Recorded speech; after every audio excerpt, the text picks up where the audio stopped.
How's it going, everyone? Dave Brown here with the New Populist. Today is Wednesday, the day after the midterms, and if you're like me, you are a little disappointed.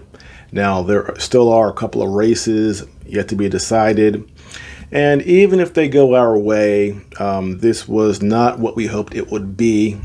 There were a lot of predictions of a red wave. Myself, I wasn't that confident for a lot of reasons, but I think it's necessary, although it's not fun, to unpackage this last midterm, do the autopsy, and look at what we need to learn going forward so we can hopefully do better in 2024. Now, first thing, Mitch McConnell, we had signals early on that he would not support certain candidates. And let's be very clear, Mitch McConnell's job is not to get Republicans elected. His job is to protect the establishment. So these candidates in Arizona, what's his name? I forgot.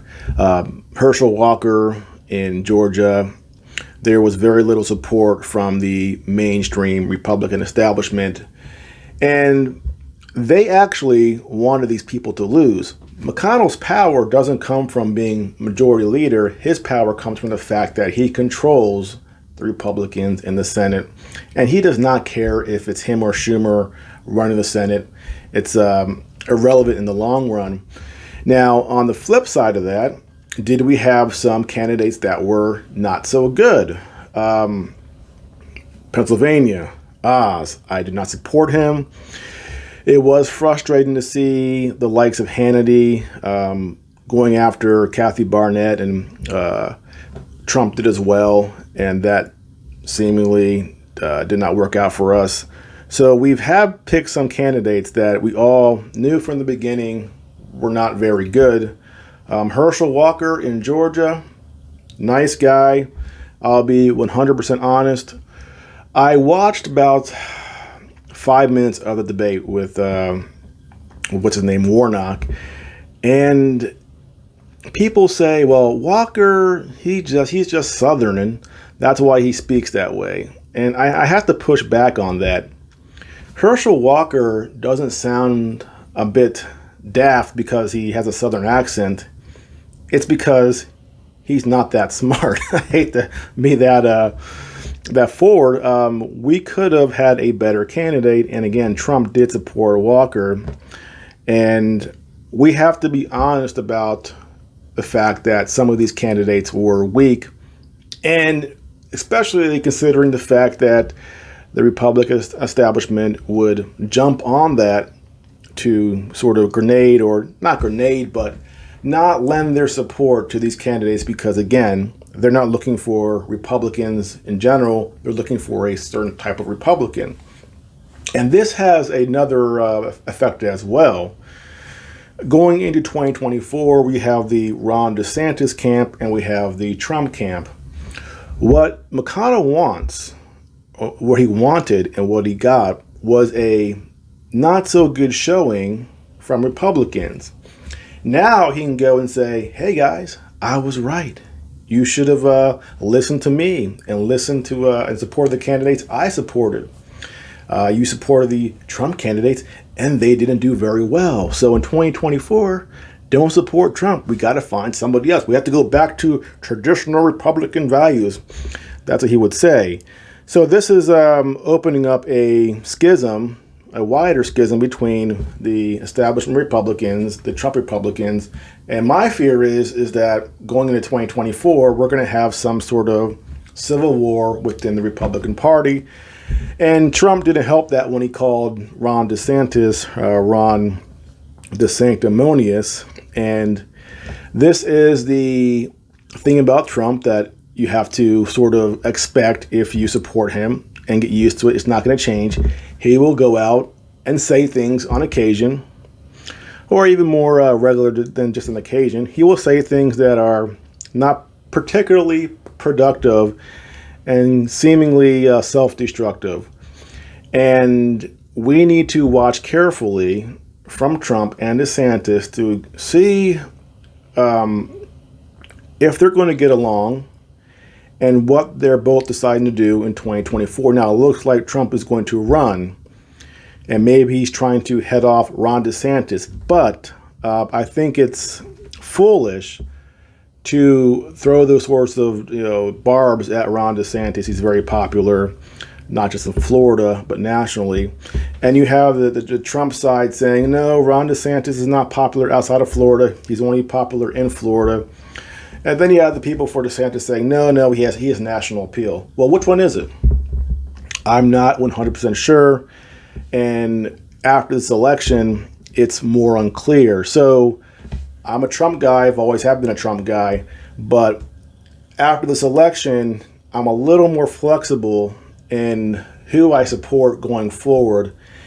And as much as I hate to say it, being a Trump guy, if he's going to cause more disruptions within the Republican Party, he's not helping us. We need to come together. We can't have this internal battle. That's the one thing that Democrats do great. Even after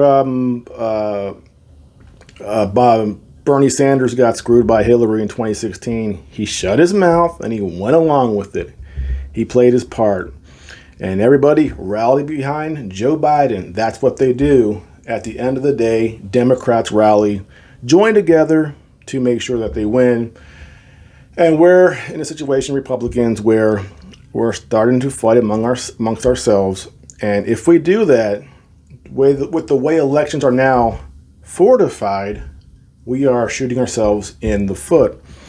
Now, the last thing, too, the abortion issue. Some people thought because abortion was the Roe v. Wade was decided months ago that by the time the midterms came along, people would sort of not forget about it, but it wouldn't be such a prominent issue and that inflation and crime would overtake it again. Well, according to exit polls, abortion was a big issue. And I said a few months ago when Lindsey Graham, my favorite senator from South Carolina, he came out and said that he wanted to propose, or he did propose, a national or federal ban on abortion. I said, what are you doing? We just said that abortion was a states' rights issue. And now the minute Roe v. Wade is overturned, you're going back and saying, oh, we need a federal ban on abortion. And I said, shut your mouth.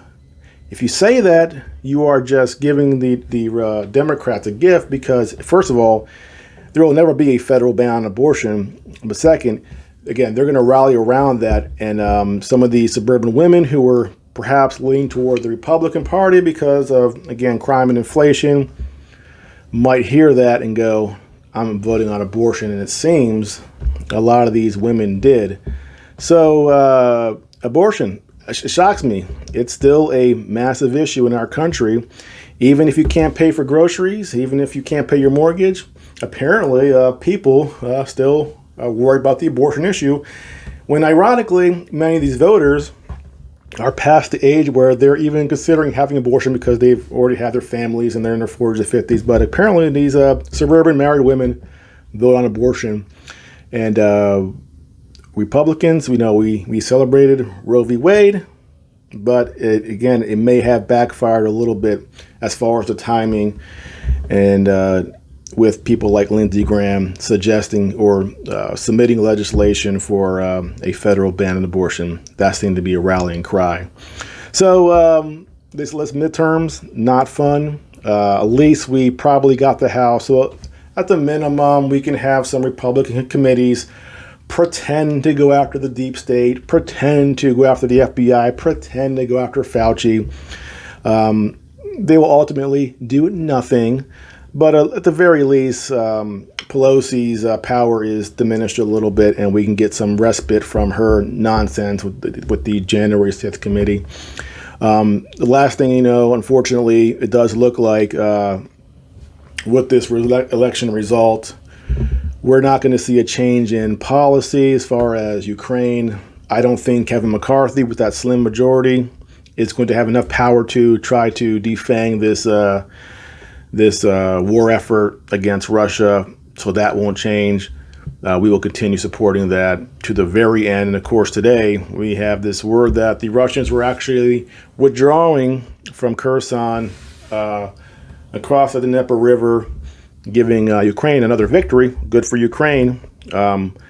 It doesn't mean the war is over, but it does give the Ukrainians and the U.S. government a talking point, more propaganda, more reason for us to support it, going, hey, we got this victory here. The Russians are in retreat. Let's keep going. So it looks like that conflict will continue through the winter without change. And unfortunately, there were some whispers about negotiations, and now I don't see that, at least with this Kherson withdrawal. Let's reevaluate in a month when the ground freezes. That might change things with the Russians as far as what they're going to do offensively. But for now, propaganda-wise, again, it's not always about what the reality is. It's about the perception. And the perception right now is that Ukraine is doing well and Russia is retreating. And that's what the Western media and the Western policymakers need in order for them to keep support for this war. So not a great last couple of days. You sort of have to take it, feel a little pissy for a few days, and then get past it, and then back to the path of, okay, what's next? Let's keep going. This is a marathon, not a sprint. We cannot change things overnight. You're going to have setbacks. This was a big one, but you keep moving forward, because what else are you going to do? Quit? Give up? We don't do that. We keep plowing ahead. We keep fighting. That's not a choice. You always have to keep fighting. You can't give up. You can't get demoralized. You keep moving. A lot of the biggest victories that a civilization has won has come after a lot of disappointment. So you can never just, again, hang your head and just give up. You got to keep plowing forward. So that's what we need to all do together. Keep plowing forward. Well, that's it for now. Again, if you are new to the channel, please like and subscribe. I'll see you next time.